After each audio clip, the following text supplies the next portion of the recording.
televisi, dan video. Sedangkan media audiovisual tidak murni itu contohnya seperti pemakaian slide diiringi dengan rekaman kaset yang di-play dan dalam tempat atau waktu yang bersamaan. Kemudian multimedia. Multimedia ini dibagi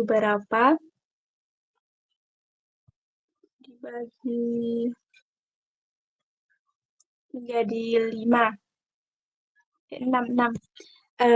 yaitu ada multimedia interaktif. Contohnya game, aplikasi program, dan virtual reality. Kemudian multimedia hiperaktif itu contohnya seperti website, mobile banking, dan game online. Kemudian multimedia linear atau sekuental itu contohnya seperti video, siaran TV, dan e-book.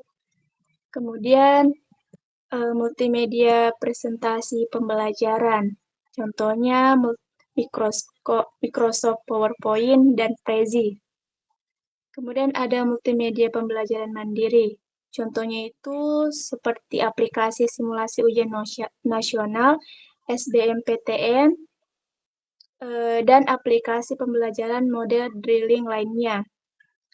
Dan yang terakhir itu ada multimedia kids. Multimedia ini merupakan kumpulan media-media audio, visual maupun audiovisual yang dikelompokkan menurut topik konten yang terkandung di dalamnya. Salah satu keunggulan dari multimedia kids ini yaitu memiliki mekanisme ideal untuk merangsang kinerja siswa dalam kelompok kecil yang dapat dibawa keluar kelas. Mungkin itu saja penjelasan dari saya. Kurang dan lebihnya saya mohon maaf. Saya akhiri. Wassalamualaikum warahmatullahi wabarakatuh. Waalaikumsalam warahmatullahi wabarakatuh. Jadi kita ke definisi dulu, belum bisa move on sama jenis-jenis, belum bisa move on sama karakteristik, belum bisa move on sama yang banyak hal lainnya itu. Tapi kita ke definisi dulu apa sih? Kalian bisa pede nggak sih bilang kalau media belajar tuh ini? Bedanya dengan sumber belajar tuh ini gitu. Bisa nggak? Ada yang tahu atau yang sudah paham bedanya apa? Media dengan sumber? Ya silakan Santi. Jadi perbedaan media belajar dan sumber belajar menurut saya itu, kalau media belajar itu merujuk pada alat atau sarana yang digunakan untuk menyampaikan informasi dan materi pembelajaran kepada pembelajar. Nah, media belajar ini dapat berupa teknologi seperti komputer, video, audio, dan presentasi multimedia atau seperti buku, papan tulis, dan model. Nah, sedangkan kalau sumber belajar itu merujuk pada sumber informasi atau materi pembelajaran yang digunakan pembelajar untuk memperoleh pengetahuan dan keterampilan. Nah, sumber belajar itu berupa buku teks, jurnal ilmiah, artikel online, video tutorial, catatan kuliah, dan sumber informasi lainnya. Terima kasih, Bu. Dari penjelasannya Santi sudah bisa dibedakan teman-teman yang lain? Atau masih ada yang bingung?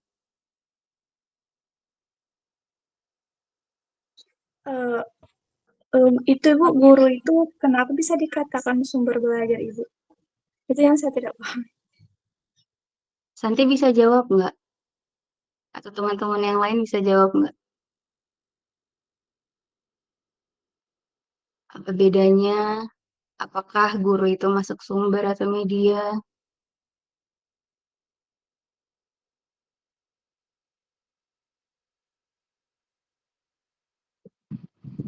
Ibu, kalau menurut saya, Ibu, guru itu dianggap Menurut siapa? Menurut Santi. Oh iya, silakan. Kalau menurut saya, Bu, guru itu dianggap sebagai sumber belajar karena dia itu memiliki peran penting dalam menyediakan informasi, memberikan bimbingan, dan memberikan bantuan kepada para siswa dalam proses pembelajaran. Terima kasih, Bu. Oke. Kita balik lagi deh ke buku. Ini saya sambil nyimak kalian sambil lihat lagi bukunya.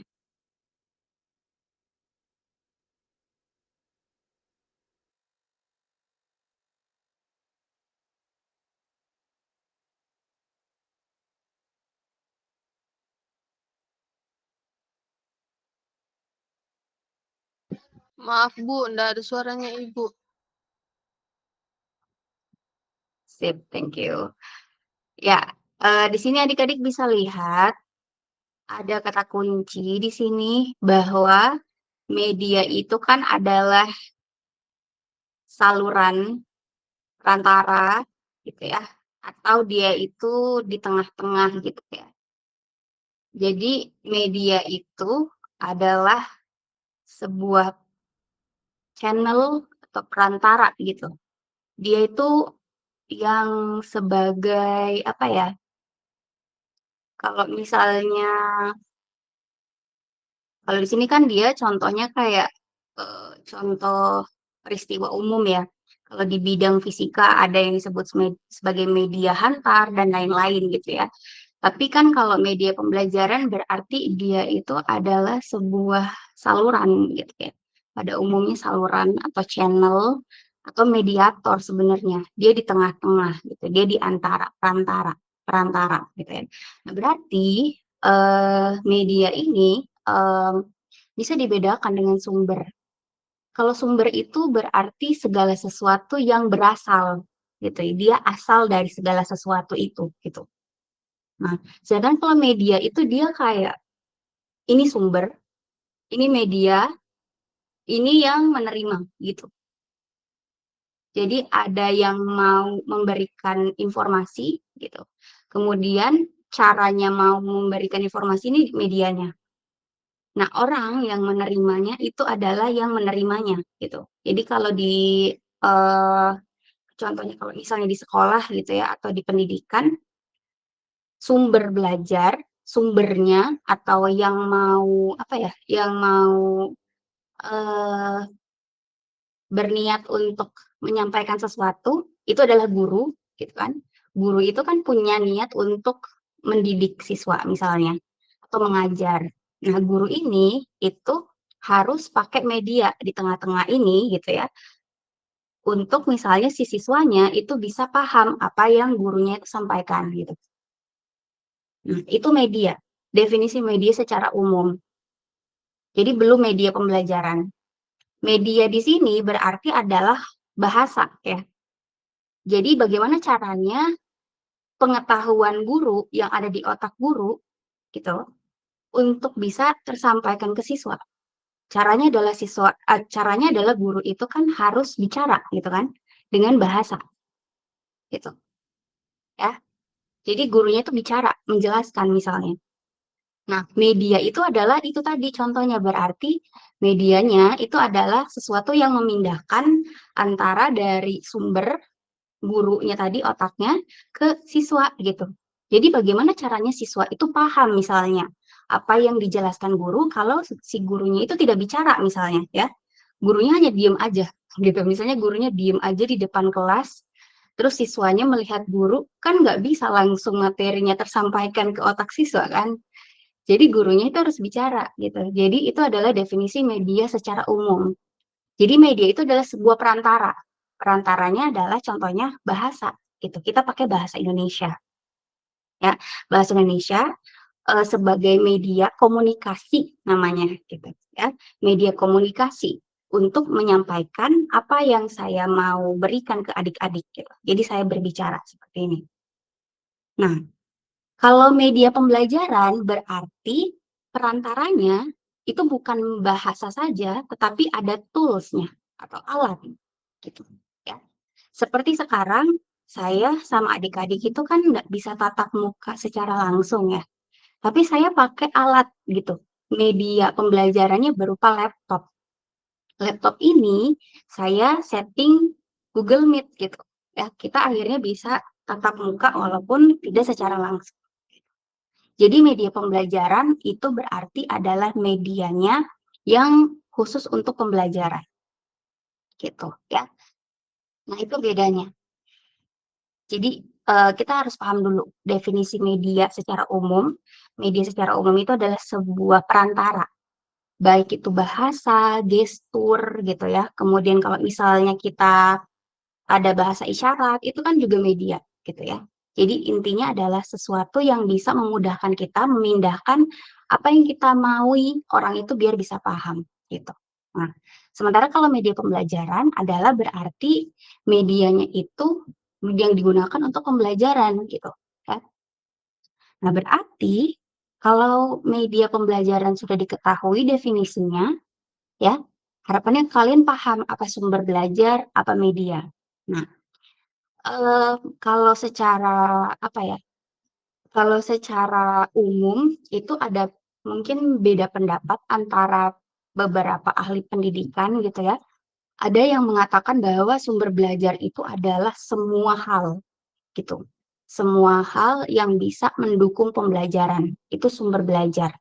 Baik itu guru, baik itu sekolah, kelas, suasana, apalagi kursi, meja, em, apalagi semua hal pokoknya, lingkungan gitu kan. Eh, Apapun yang kita bisa sebutkan unsur-unsur di dalamnya itu sumber belajar. Jadi semua hal gitu ya. Tapi media belajar itu dia masuk ke dalam lingkaran sumber belajar, tetapi bukan berarti media belajar itu adalah sumber belajar gitu ya. Jadi sumber belajar itu lingkaran penuhnya gitu ya. Sedangkan kalau media pembelajaran itu bagian dari sumber belajar ya, bagian dari sumber belajar. Spesifiknya adalah biasanya tadi dia itu basisnya adalah sesuatu yang dibuat secara sengaja gitu ya. Dibuat secara sengaja. Jadi dibuat secara sengaja oleh guru gitu. Jadi sumber belajar itu bisa saja alami dia ya.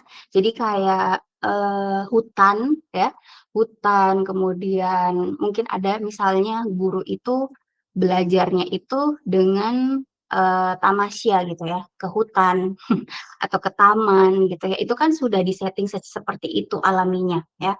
Nah, itu sumber belajar. Tapi kalau media belajar itu sesuatu yang harus dirancang dulu gitu. Sesuatu yang harus dibikin dulu gitu ya. Jadi gurunya itu misalnya sengaja membuat sesuatu itu agar siswanya itu nanti pakai. Nah, gitu ya. Jadi itu bedanya. Agak tricky memang ya antara sumber belajar dan media belajar. Jadi sumber belajar itu bisa semua hal ya, tapi media belajar itu bagian dari sumber belajar yang dirancang atau disengajakan gitu. Dia diadakan tapi sengaja gitu ya. Nah itu.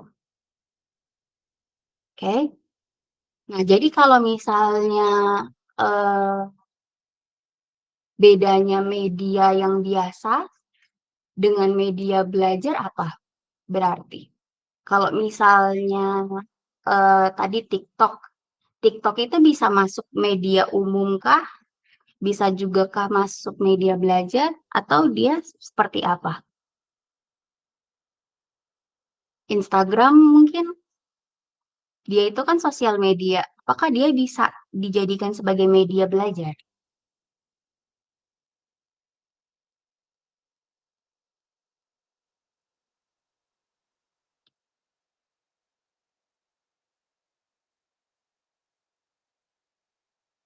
Bingung?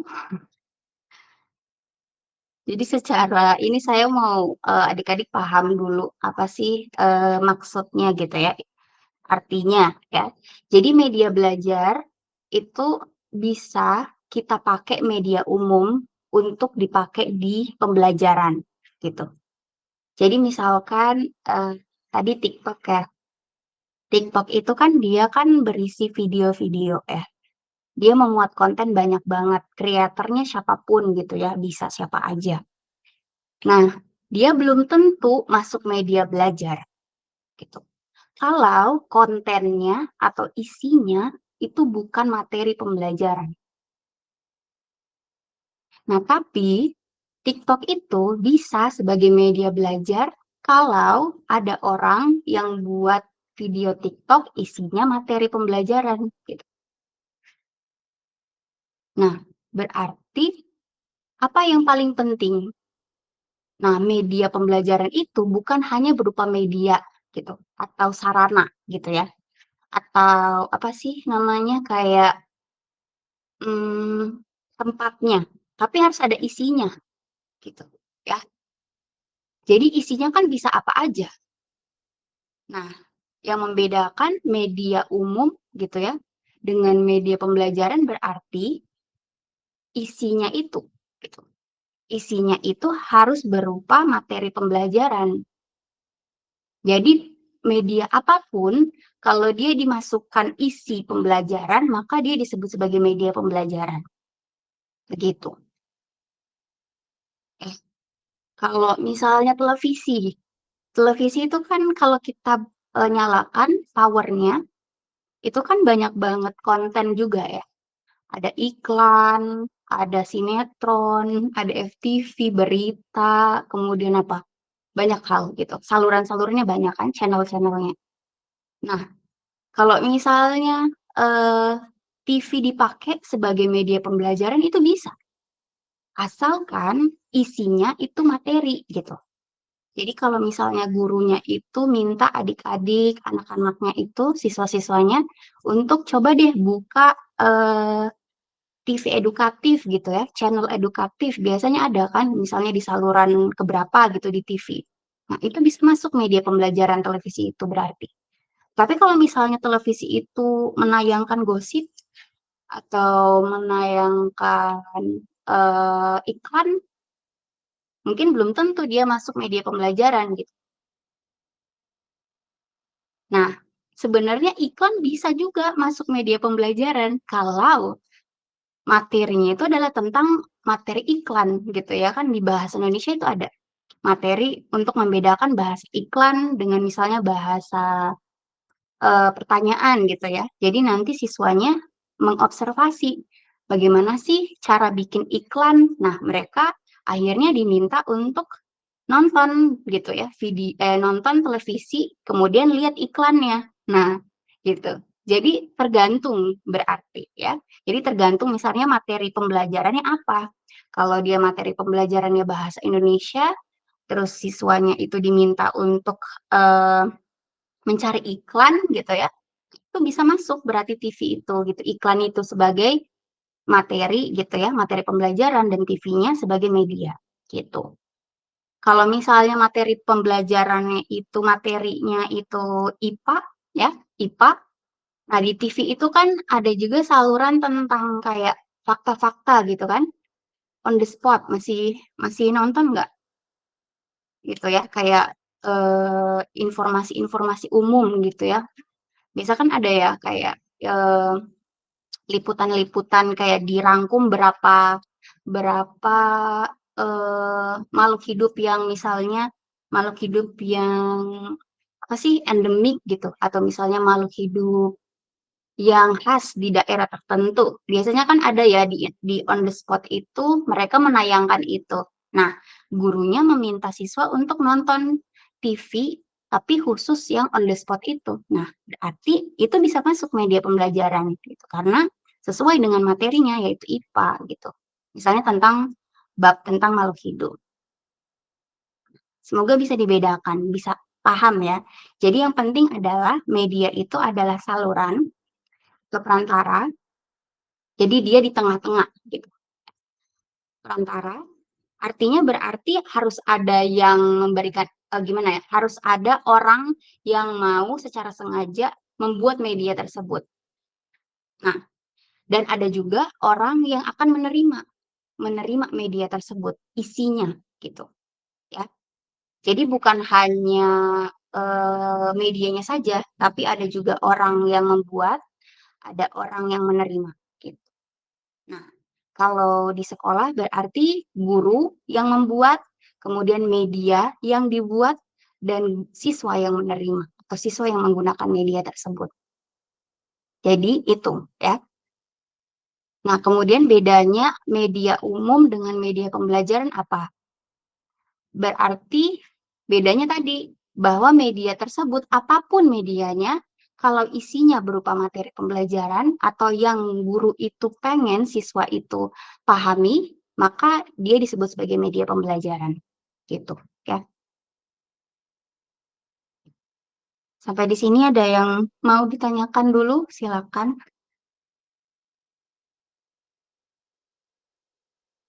Kita baru definisi ya, belum lain-lainnya.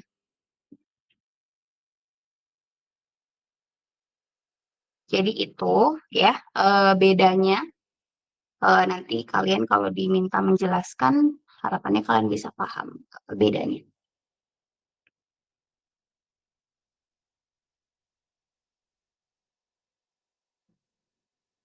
Oke, lanjut lagi. Tadi itu selain definisi,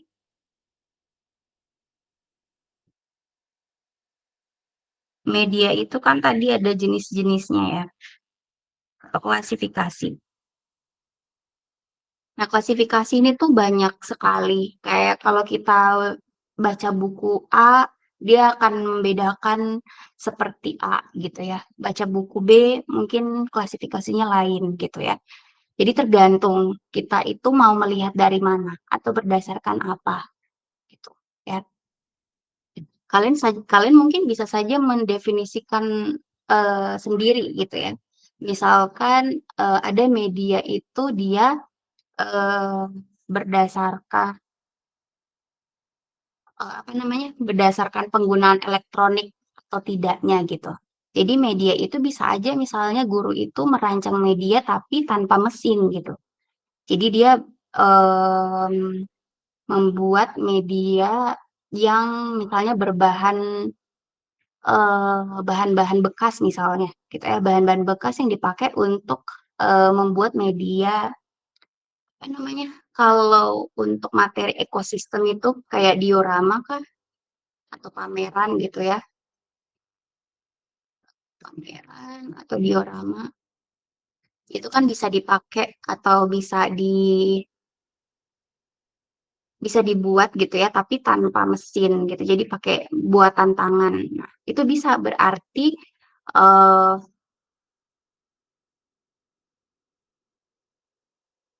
kayak gini. Adik-adik bisa lihat atau belum ya?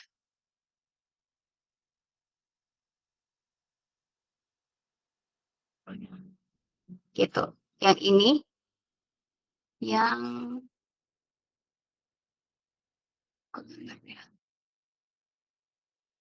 seperti ini misalnya. Ini dia merancang sesuatu tapi tanpa mesin gitu. Jadi buatan tangan misalnya kan. Nah, ini bisa masuk media juga gitu. Jadi media itu bisa saja kita klasifikasikan apakah pakai buatan tangan atau pakai mesin.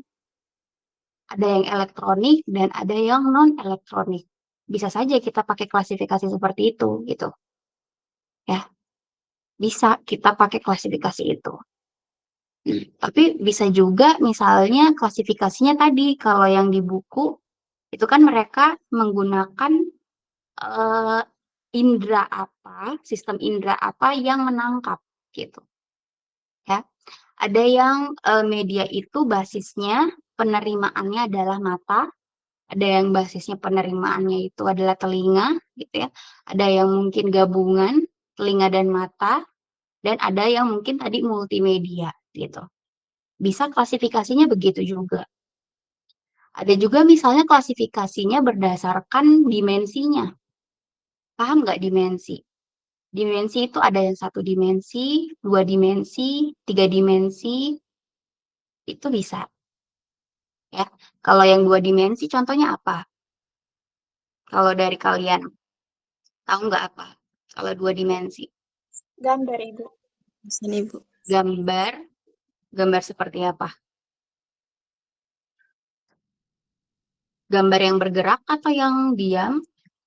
Yang diam, Ibu. Gambar yang bergerak tidak 2 dimensi. Kalau 1 dimensi itu berarti apa maksudnya?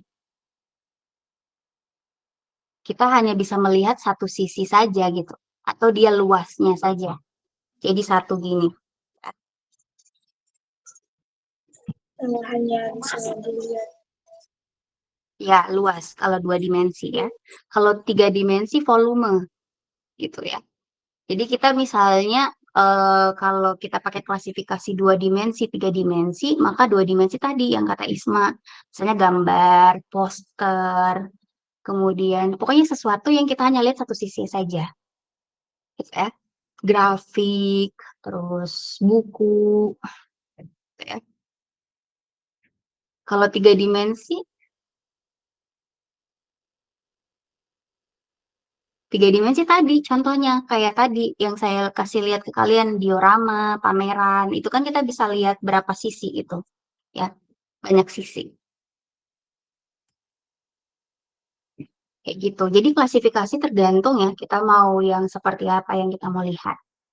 Nah, kalau di buku tadi, dia itu medianya audio visual, sama multimedia. Gitu ya. Jadi kalau visual, media visual berarti kan sesuatu yang ditangkapnya itu oleh mata kita gitu ya. Jadi gambar, tulisan, video, itu bisa sebenarnya. Animasi, apalagi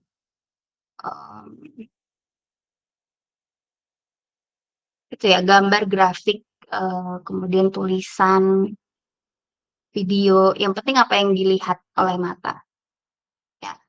Nah, kalau audio berarti yang ditangkap oleh telinga kita, berarti berupa suara, gitu.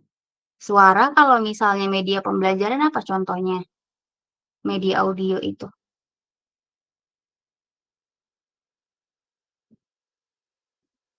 Kalian pernah pakai media audio, media pembelajaran yang basisnya audio nggak?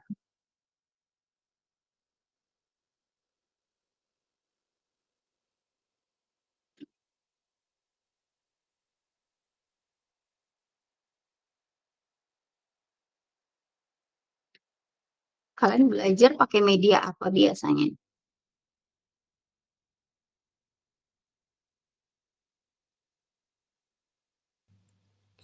Eh, mendengarkan dosen ibu. Betul, bisa gitu ya. Jadi sambil mungkin kalian nih sekarang, saya tidak tahu ya, karena pada banyak off cam, mungkin ada yang sambil nyapu, ada yang sambil tiduran, whatever gitu ya. Terserah kalian. Yang penting kalian hanya mendengarkan aja. Itu bisa masuk media audio sebenarnya, gitu ya. Kalau podcast, pernah dengar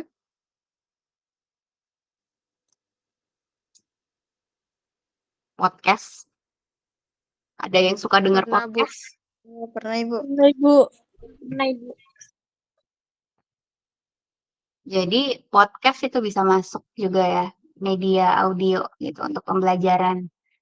Tapi berarti apa bedanya dengan podcast-podcast lain? Berarti kalau podcast lain itu misalnya ngebahas tentang gosip ataupun ngebahas tentang hoax, nah itu bisa saja bukan masuk media pembelajaran karena isinya bukan materi gitu.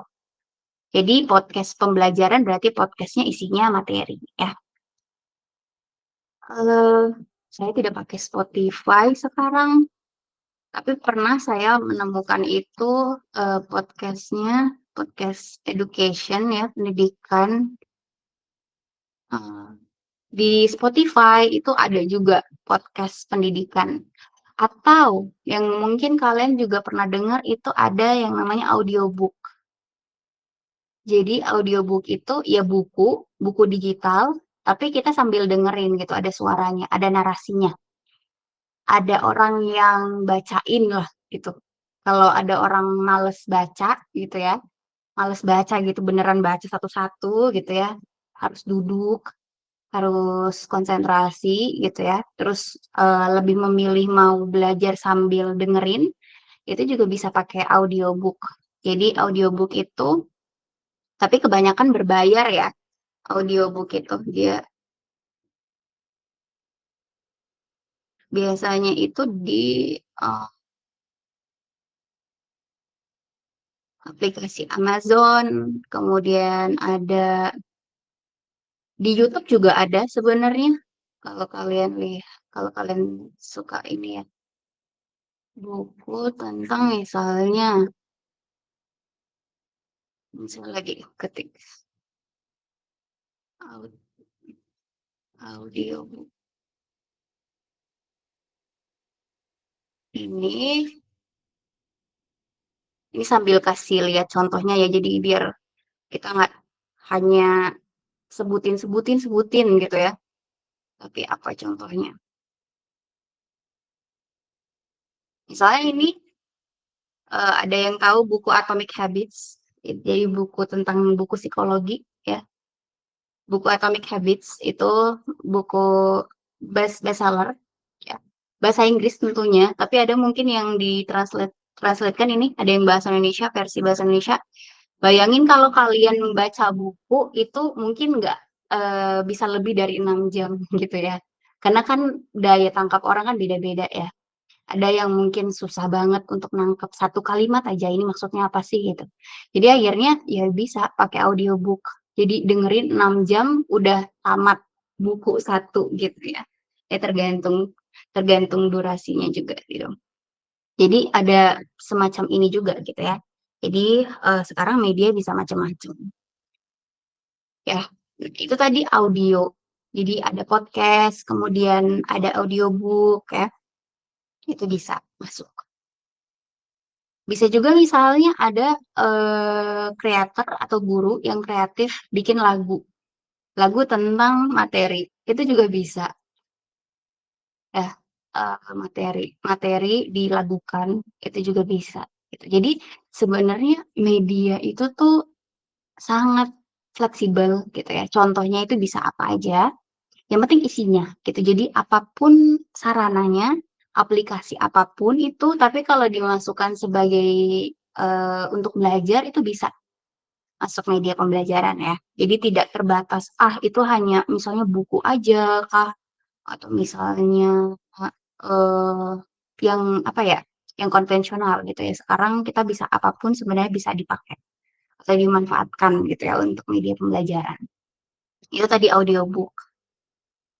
Kemudian apalagi? Dua media tadi ya, visual, audiovisual. Audiovisual itu berarti gabungan ya antara suara dengan eh apa namanya? Grafik gitu ya atau tulisan gitu. Jadi em, ada misalnya siswa itu dia belajarnya lewat media audiovisual. Berarti ya dia bisa melihat sekaligus sambil ngedengerin juga gitu ya. Contohnya apa kalau audiovisual? Contoh medianya Video, apa Ibu. saja? Video, terus apalagi?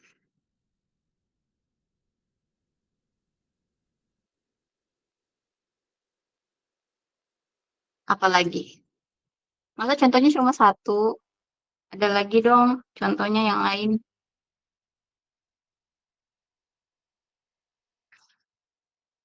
Yang bisa digunakan eh, satu waktu gitu ya. Jadi melihat sama mendengarkan satu waktu. Selain video, ada lagi kah?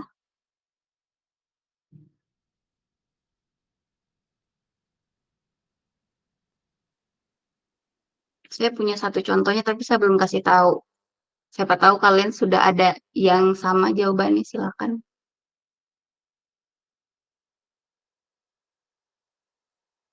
Satu lagi yang terpikirkan,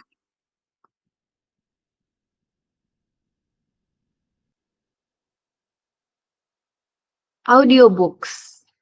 Berarti nggak ada yang nyimak saya menjelaskan tadi ya. Audiobooks itu berarti masuk juga kalau dia itu ada bukunya, ada juga suaranya gitu. Jadi maksudnya mungkin yang membedakan dengan yang tadi media audio yang contohnya audiobooks adalah kalau misalnya penggunanya atau orangnya itu mendengarkan aja gitu. Jadi dia sambil ngapain tapi dengerin aja, nggak ngelihat si sumber itu atau media itu. Nah, tapi kalau audiobooks itu berarti orang tersebut misalnya ya pengguna tersebut itu dia sambil baca tulisannya dibaca, tapi sambil ngedengerin juga. Jadi dia kayak didiktekan gitu. Nah, itu bisa masuk juga berarti audio visual ya. Jadi bukan hanya video saja. Ada lagi contoh yang lain. Kalau kreatif kalian pikirannya, contohnya ada lagi satu. Bisa tebak itu apa? Tapi saya tidak punya sekarang contohnya. Dulu saya bikin PowerPoint, PPT. PPT itu bisa masuk audiobooks juga, audio visual juga.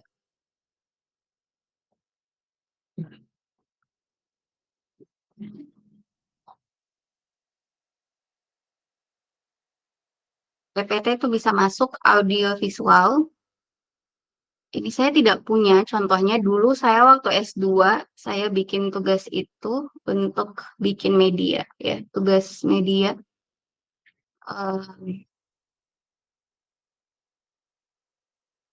Jadi saya cuma share PowerPoint saja, ya, kosong. Ini di mana letak audionya? Di sini. Kalian sudah lihat belum? Oh, masih loading. Oke. Nah, coba kalian buka PowerPoint kalian yang mungkin tidak dipakai sekarang gitu ya. Karena sudah tidak populer PowerPoint, Microsoft PowerPoint, tapi sebenarnya bisa kita manfaatkan ya. Jadi di PowerPoint itu, Microsoft PowerPoint itu di menu insert itu ada audio. Nah, kita tinggal masukkan suara kita kah, atau misalnya suara lain lah gitu. Jadi kita bisa merekam langsung di PowerPoint atau kita bisa menyisipkan audio gitu. Jadi ketika misalnya di slideshow gitu ya, di slideshow itu bisa saja nanti ada tulisan tentunya kan, poin-poin, tapi juga ada yang misalnya menjelaskan gitu karena ada audionya gitu ya. Jadi PowerPoint itu bisa masuk audio visual ya, contohnya. Jadi ada 3 ya contoh yang tadi kita dapat. Kalau mungkin kalian punya contoh lain, silakan bisa dieksplor lagi. Itu ya. Itu contoh media audiovisual. Next, itu yang terakhir ada multimedia. Bedanya apa multimedia dengan media-media yang sebelumnya? Ada yang bisa kasih penjelasan? Apa bedanya?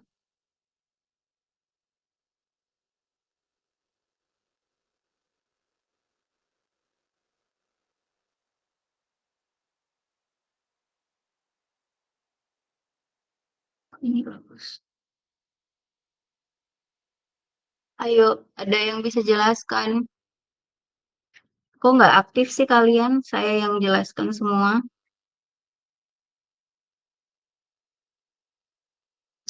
Apa itu multimedia? Atau contohnya?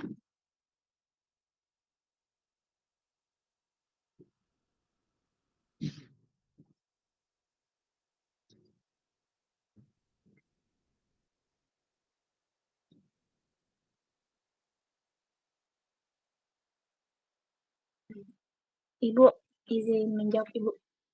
Silakan. Multimedia itu Ibu kombinasi dari beberapa media, misal teksnya, gambar, audio, video, animasi, dan interaktifnya Ibu. Oke, bisa. Contohnya apa? Contohnya itu Ibu seperti presentasi slide. Presentasi slide itu apa di dalamnya? Elemen-elemen yang bisa disebut sebagai multi. Karena Multi itu kan berarti banyak. Silakan. Karena di dalam presentasi slide itu Ibu ada teksnya, bisa ada gambarnya, ada audionya, dan situs webnya Ibu. Bisa. Teks. Oke. Kalau misalnya PowerPoint-nya itu isinya cuma poin-poin, kalimat-kalimat seperti kalian PPT biasa, itu masuk multimedia enggak? yang biasa kalian ngejelasin di kelas itu pakai PPT, itu multimedia enggak?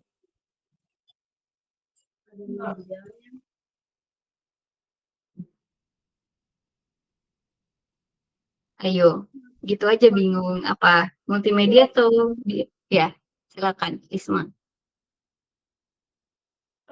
Menurutku Ibu tidak pernah di dalam slide itu cuman berisikan teks, tidak ada gambarnya Ibu. Iya, gitu. Iya, betul. Jadi multimedia itu berarti multi itu kan beberapa ya, beberapa yang berbeda.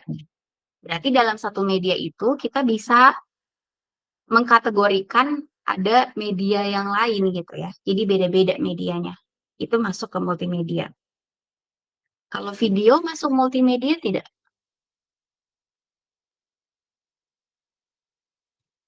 Silakan dijawab. Masuk Ibu, karena di dalam video itu Ibu ada gambarnya. Biasa ada teksnya Ibu sama ada audionya.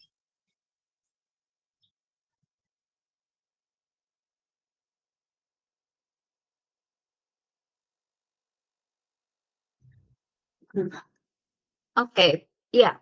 Kalau videonya itu seperti tadi yang dijelaskan, dia ada banyak elemen, maka dia masuk multimedia ya. Betul. Jadi video itu bisa masuk gitu. Kalau dia itu ada gambarnya, ada suaranya, ada musiknya, ada linknya, ada animasi, ada gambar, kemudian ada transisi, kemudian banyak banget. Itu bisa masuk multimedia juga video itu ya. Jadi tergantung video itu kan hanya berupa kata ya video. Tapi kalau kita jelaskan bahwa video itu dia isinya apa saja, maka kita bisa masukkan yang mana gitu. Apakah dia masuk audio visual kah atau masuk ke multimedia ya. Jadi fleksibel sebenarnya. Kalau mungkin itu dulu ya. Ada yang mau ditanyakan? Kita di jenis-jenis atau klasifikasi media. Saya belum mau lanjut dulu. Ada yang mau ditanyakan?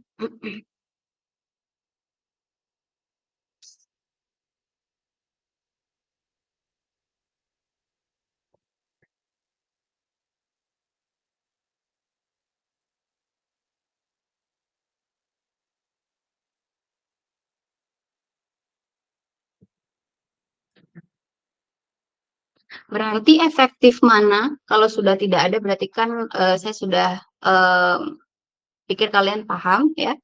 Berarti pertanyaan selanjutnya berarti efektif mana medianya itu? Kalau dari keempat jenis tadi yang dipakai atau yang dibuat guru, media apa yang efektif yang dipakai?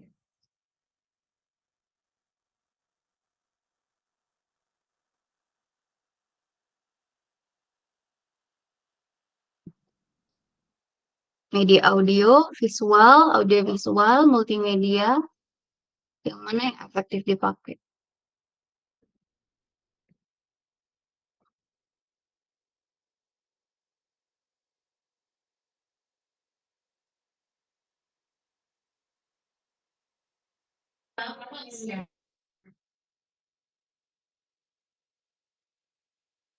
Ibu izin menjawab. Kalau menurut saya Ibu, dari 4 media itu tergantung, yang efektif itu tergantung dari orangnya Ibu. Kalau orangnya cara belajarnya itu menggunakan media visual, berarti yang cocok itu media visual yang dia gunakan Ibu. Ya, Kalau orangnya silakan. Kalau orangnya itu sistem belajarnya yang cocok itu menggunakan media audio, berarti media audio yang cocok Ibu. Misalnya video, musik begitu Ibu. Iya, betul. Iya, ada yang beda pendapat? Silakan. Saya Ibu. Oke, silakan Nilu. Kalau menurut saya Ibu, media yang cocok itu dari beberapa situasi yang sudah kayak saya lewati sudah dari sekolah, dari kecil dulu, begitu juga saya lihat-lihat dengan orang, media yang lebih cocok itu cenderungnya ke media visual Ibu. Dia lebih efektif daripada media yang lain karena kalau menggunakan media visual ini daya ingat itu lebih tinggi. Kayak kita atau manusia itu lebih cenderung lebih mudah mengingat informasi yang diterima kalau secara visual Ibu daripada dari audio. Oke, betul. Terus adanya juga kalau kita pakai media visual itu cara penyampaian itu lebih jelas, kayak komunikasinya itu lebih jelas yang kita dapatkan. Kayak membantu komunikasi, memberikan komunikasi dan informasinya itu lebih jelas. Gitu Ibu. Terus keterlibatannya juga lebih tinggi dalam media visual ini karena kayak biasa orang kalau belajar itu lebih kayak saya lebih apa kalau kita bakalan lebih gampang mengingat kalau kita lihat langsung begitu Ibu. Oke. Hmm. Itu menurut saya Ibu, begitu. Kasih. Ya, contohnya apa kalau nilu media visual yang dimaksud? Biasanya apa?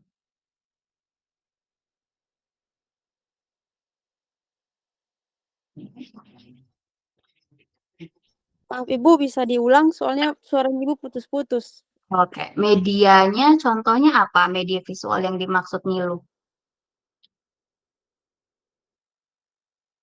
Contohnya, contoh media visualnya?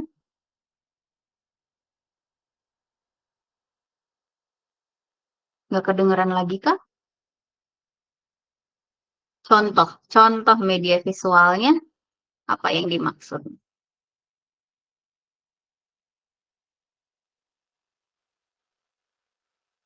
Yang lain Maaf dengar Ibu, suara saya?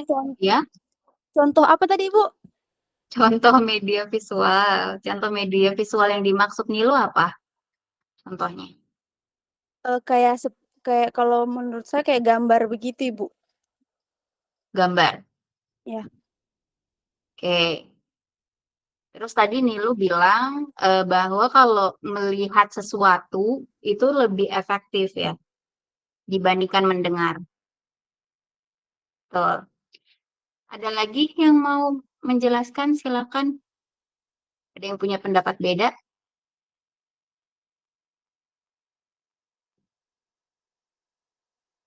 Kalau misalnya saya nawar ke Nilu, kalau misalnya kan tadi visual kan lebih mudah nih diterima. Tapi kalau ditambahkan audio, apakah dia lebih meningkatkan lagi atau malah mengganggu?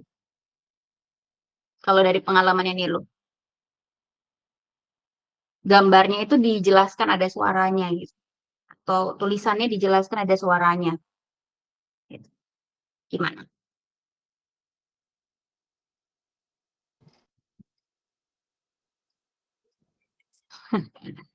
Apakah malah lebih bagus kalau misalnya gambarnya ada suaranya atau gambarnya diem aja gambarnya? Gambarnya nggak ada suaranya, gitu. Yang mana lebih bagus? Ditambahkan audio atau dia hanya satu saja, visual saja?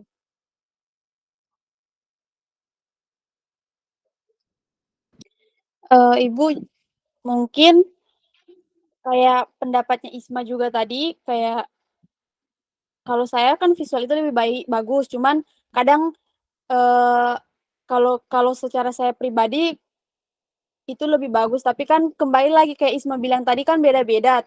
Mungkin ada orang-orang yang uh, lebih gampang memahami ketika ada gambar, begitu juga ada audionya, Ibu. Ya, ya. Oke.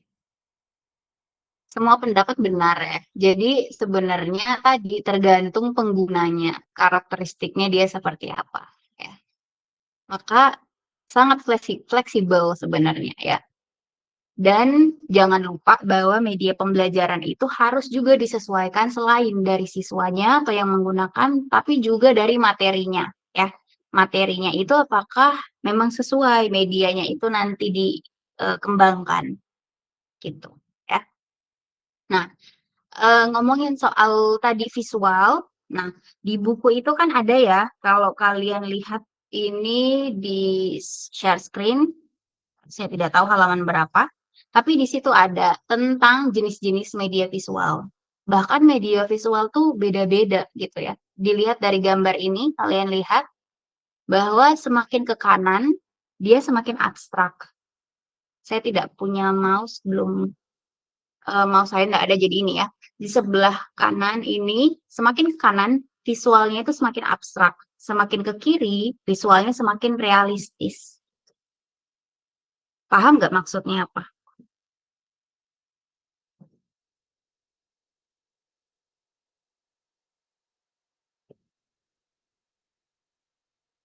Nur Rahma, paham nggak maksudnya apa gambar ini?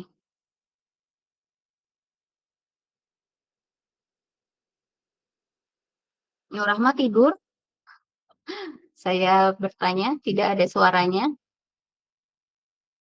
Jadi adik-adik semakin ya, Nur Rahma, dengar nggak suaranya? Dengar Ibu. Kelihatan nggak gambarnya yang saya kasih lihat? Kelihatan Ibu. Paham nggak maksudnya apa?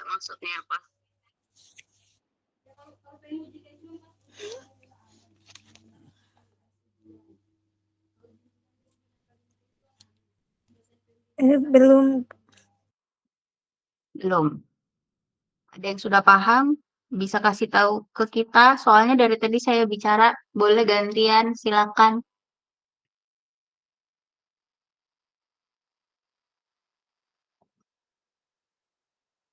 Di halaman 10 ya, kalau di buku itu.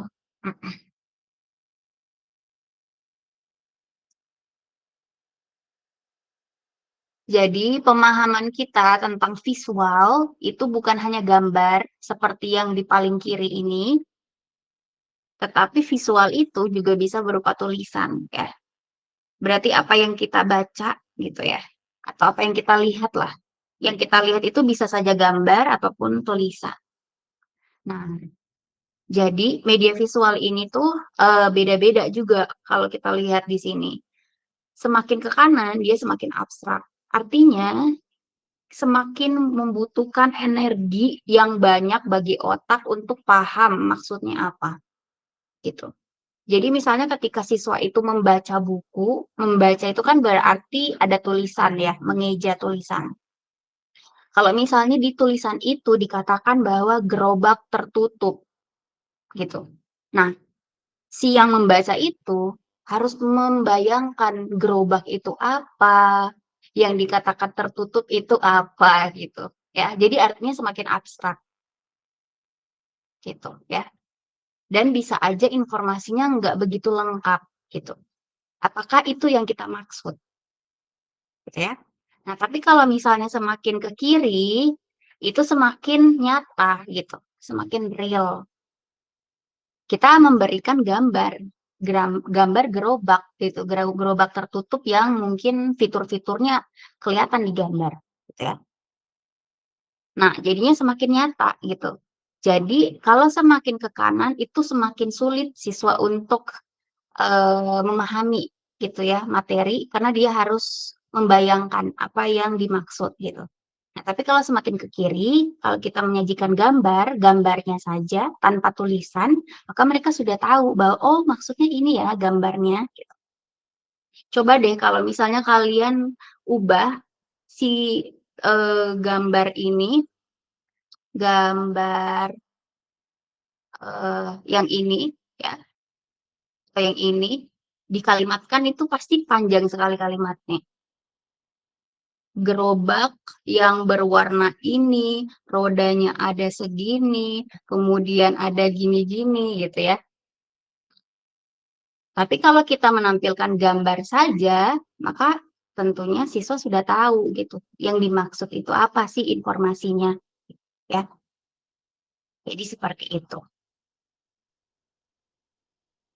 Nah, nanti untuk pemilihan misalnya media visualnya itu juga harus disesuaikan gitu ya dengan siswanya, levelnya.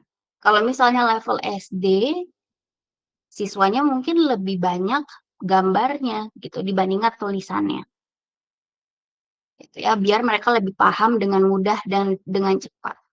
Tapi kalau misalnya siswa SMP, siswa SMA, mereka harus lebih banyak tulisan gitu. Karena gambar itu mereka sudah tahu. Artinya di SD pengalaman mereka sudah tahu bahwa objek yang dimaksud itu apa. Gitu. Nah, juga kalau misalnya di SMP dan SMA itu pengetahuannya itu tidak boleh yang dasar saja, tapi pengetahuan tingkat lanjut, pengetahuan yang abstrak gitu ya. Jadi tulisan-tulisan itu lebih sebenarnya melatih otak siswa gitu ya dibandingkan gambar. Karena gambar kan mudah ya kita pahami. Tapi lebih mudah diajarkan kalau untuk anak-anak gitu ya. Tapi kalau untuk remaja, untuk siswa SMP, SMA, maka mulai si gurunya itu membuat misalnya media visualnya yang lebih banyak tulisannya. Jadi tetap ada gambar, tapi tulisannya juga harus banyak. Kenapa tadi? Karena melatih siswa tadi untuk mereka bisa berpikir abstrak, berpikir berpikir kritis gitu ya. Nah itu. Jadi itu ya, media visual itu ada banyak macamnya. Ada gambar, kemudian ada grafik, bisa juga kalau gambar ini ya, gambar, kemudian ini hasil foto ya. Hasil foto itu berarti ya kita benar-benar bisa lihat langsung gitu ya, karena itu yang merupakan hasil dari kamera gitu ya, di foto gitu ya si bendanya. Kemudian ini gambar atau ilustrasi, jadi lebih kartunis gitu ya, kayak kartun gitu. Nah, kalau ini dia konsep, gambar konsep ya. Yang ini mungkin gambar, mungkin lebih sederhana kayak grafik gitu ya. Jadi ada 2 lingkaran sama trapesium gitu ya, dibikin kayak gerobak. Nah, kalau yang 2 ini dia kalimat atau deskripsi gitu. Jadi macam-macam ya, gambar media visual itu.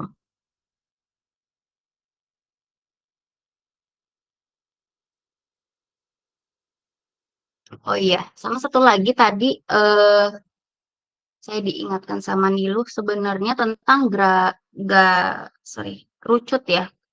Kerucut dari Edgar Dell, akun akun Edgar Dell, halaman berapa ini? 21.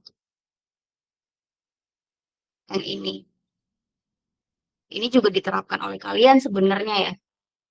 Jadi di sini sebenarnya kita bisa melihat bahwa semakin ke atas itu persentase kita mendapatkan sesuatu itu semakin sedikit gitu. Jadi 10% kalau kita membaca gitu ya, kita itu hanya paham 10% saja kalau kita membaca. 10% saja pengetahuan yang kita dapatkan kalau kita membaca. 20% kalau kita mendengarkan. 30% kalau kita melihat. Melihat itu berarti ada gambarnya, ya. Kalau yang tadi membaca itu berarti tulisan. Yang paling lebih di bawah ini 50% kalau kita itu mendengar dan melihat.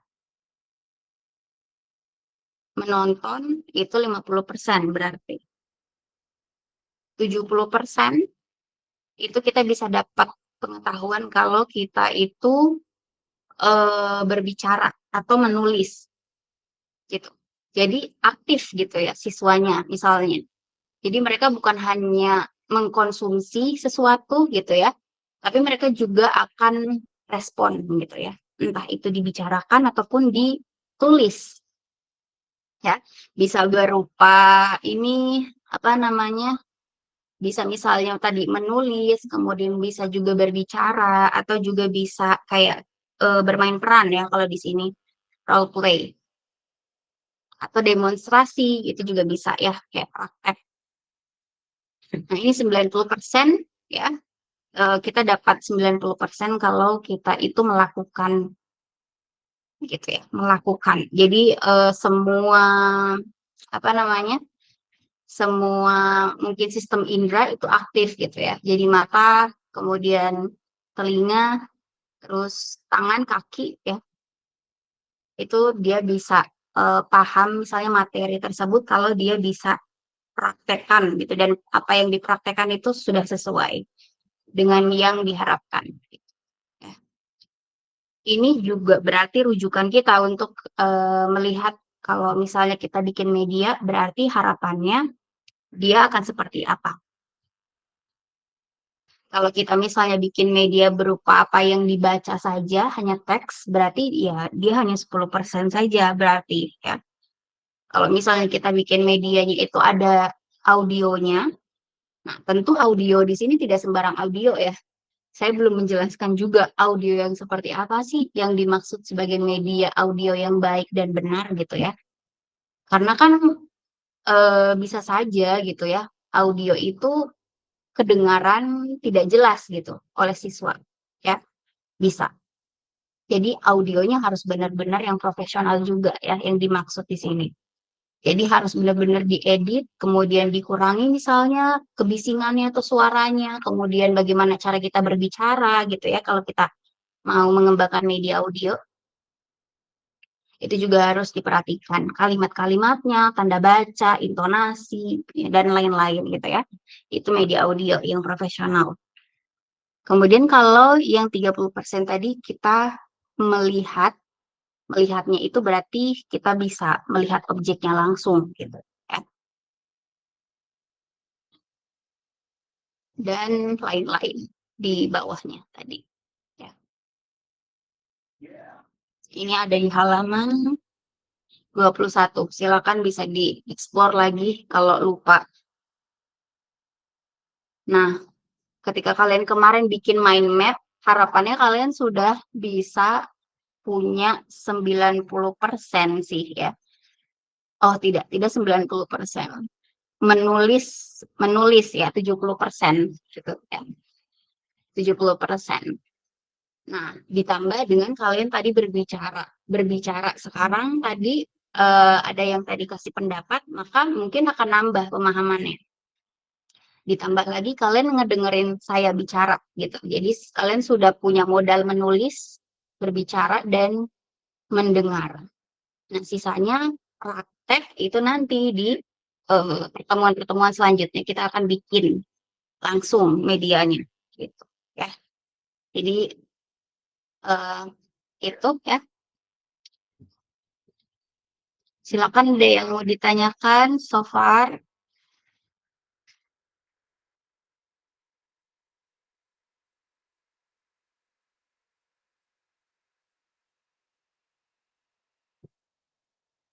Oke, tidak ada. Berarti semoga paham ya. Saya eh, tidak bisa tanya satu-satu ke kalian.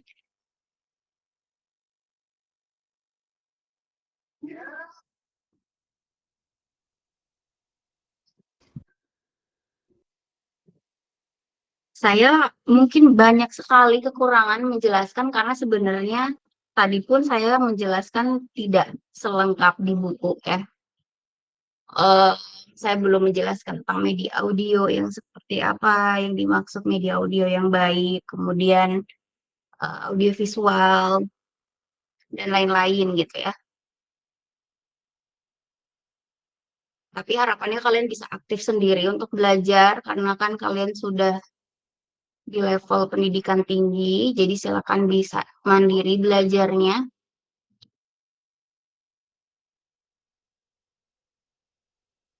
Oke. Ada yang sudah pernah pakai chat GPT dari kalian?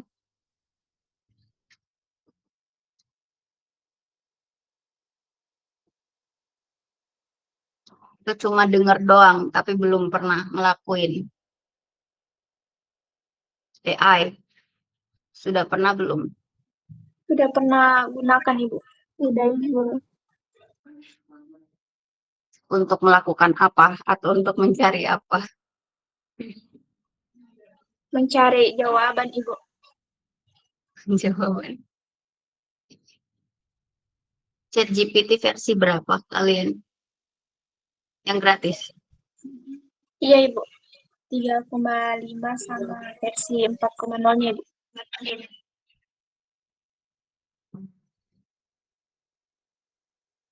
Selain ChatGPT, website AI lain ada tidak? Banyak, Ibu. Ada Perplexity dengan aplikasi Bing, Ibu. Boleh diceritakan itu untuk apa? Sistemnya itu, Bu, sama saja dengan ChatGPT, Bu.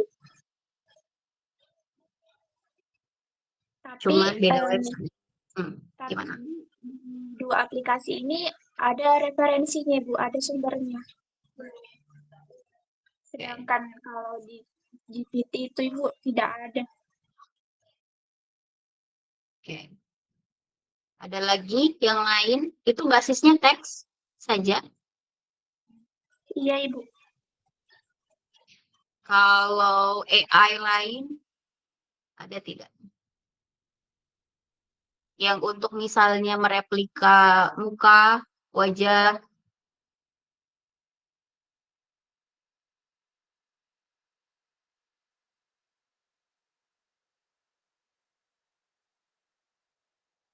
jadi di tugas tahun kemarin itu kakak tingkat kalian itu mereka ada yang satu orang bikin video ya, video tampilan berdiri gitu ya vertikal, tapi mukanya bukan mukanya dia, tapi pakai muka AI gitu. Itu ada juga ya. Nah, jadi AI itu sebenarnya bisa juga dipakai sebagai media gitu ya kalau kita mau pakai dia gitu ya. Untuk kalau chat GPT kan dia untuk prompting saja ya, untuk mencari informasi, kemudian eh, informasinya kita pakai gitu. Nah, tapi ada juga tadi AI yang kita bisa pakai untuk kita mau mengcover identitas kita ya. Kalau misalnya kita mau jadi content creator tapi kita nggak mau dilihatkan muka aslinya tapi tetap ada mukanya, kita juga bisa pakai AI itu. Ada yang dari kalian tahu AI untuk bikin PPT langsung? Belum. Slideshow, Ibu. Gimana? Slideshow, Ibu. Slidesgo.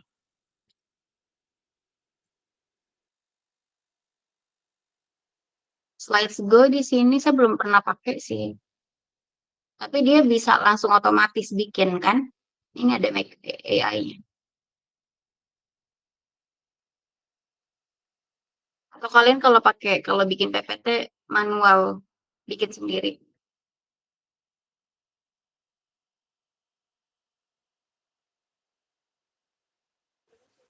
Pakai template, Ibu. Pakai template tapi isinya tidak dari AI. Tidak. Kenapa? Kenapa tidak dari AI?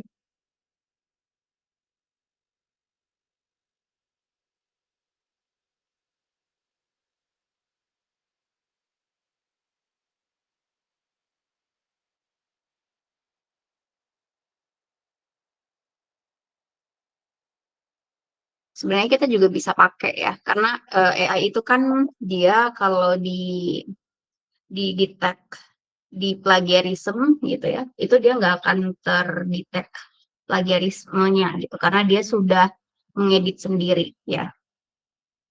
Tapi tentunya harus bijak juga kita pakai ya. Untuk memudahkan pekerjaan itu bisa PPT AI, kemudian bisa juga kemarin itu saya pakai apa ya? Saya lupa nama website-nya.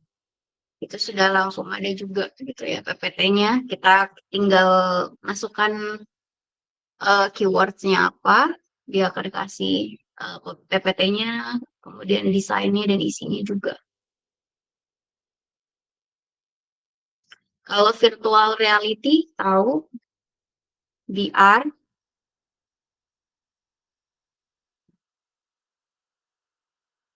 atau augmented reality.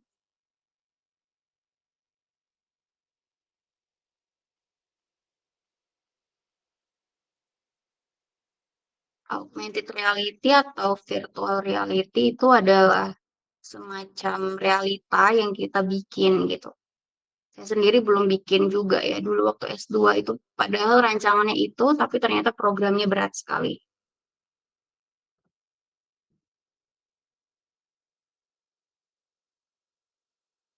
Eh, ya.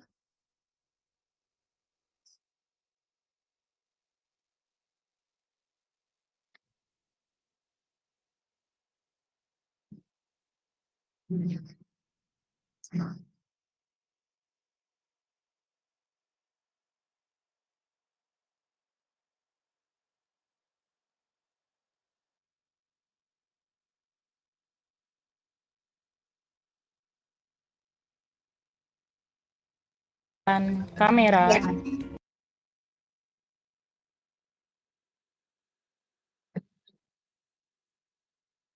Ini contoh augmented reality. Jadi kita itu sebenarnya memprogram sesuatu biar dia bisa muncul.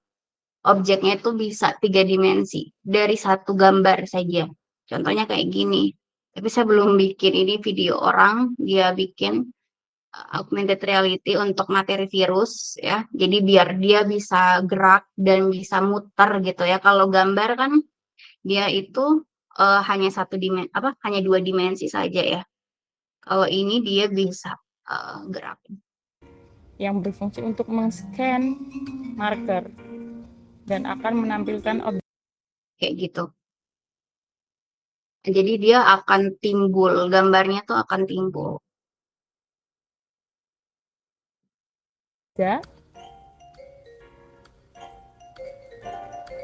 virus oval Gitu ya. Tapi ini saya belum bikin.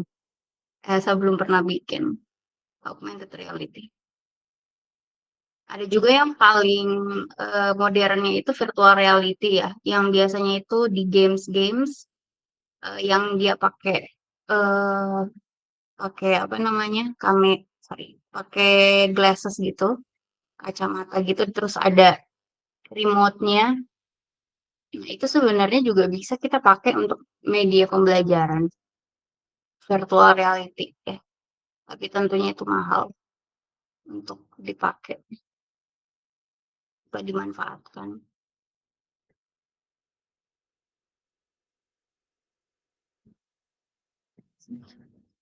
Ini kayak begini ya, virtual reality. Jadi benar-benar kita dikontrol ya pakai alat tersebut untuk belajar. Jadi bisa sambil misalnya nanti gurunya itu bikin dulu si lingkungan buatannya itu, terus nanti mereka bisa sambil praktek ya belajarnya. Tapi itu masih mungkin masa depan ya, untuk kita bisa pakai hal seperti ini medianya. Ini sangat memudahkan sebenarnya dan juga sangat sangat ekonomis kalaupun kita sudah punya gitu ya. Jadi kayak materi-materi yang sulit untuk dipraktekkan atau misalnya dihadirkan di kelas, tapi secara nyata gitu ya, hampir secara nyata, maka kita bisa pakai ini sebenarnya virtual reality. Tapi kita belum bisa pakai ya sampai sekarang.